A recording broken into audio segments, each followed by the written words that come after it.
बहुओं की खुशियों की चाबी हमारे ही पास होती है।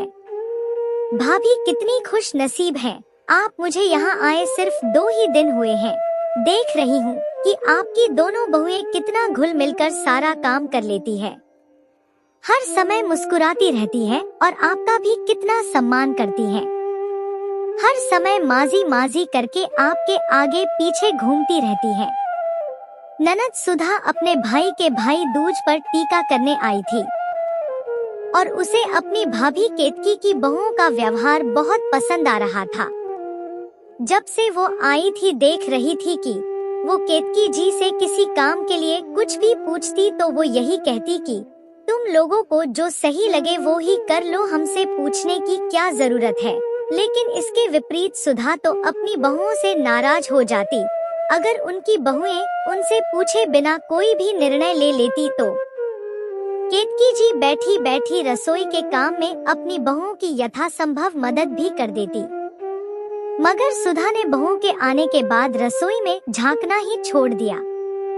और तो और अभी दीपावली वाले दिन, जबकि इतना बड़ा त्योहार, वो खुद तो शाम से ही पूजा के लिए सज धज कर बैठ गई और बहुएं देर तक रसोई में ही जुटी रही तो पूजा का मुहूर्त हो जाने के कारण उन्हें ढंग से तैयार होने का भी समय नहीं मिला। उनके चेहरे बुझे बुझे से रहे, मगर सुधा को इस सब से कोई मतलब नहीं था। जबकि केतकी भाभी तो अपनी बहुओं का कितना ज्यादा ख्याल रखती हैं। जी बस कुछ नहीं, इसका बस एक ही फंडा है, सब कुछ बहुओं पर छोड़ दो और उनके किसी भी काम में मीन मेख मत निकालो। मगर हम लोग ना अपना बड़प्पन छोड़ना नहीं चाहते, हर समय टोका टाकी करके अपने आप को बहुत ज्यादा होशियार होने का दिखावा करने के लिए उतावले रहते हैं। आजकल अपने बच्चे टोका टाकी पसंद नहीं करते तो पराए घर से आई बेटियों से क्यों शिकवा शिकायत करते हैं। सब कुछ बहुओं को सौंप दो, मस्त रहो और मस्त रहने दो, यही जिंदगी में खुश रहने का मूल मंत्र है। ये जान लीजिए जीजी, तभी हम लोगों की जिंदगी सुकून से कटेगी।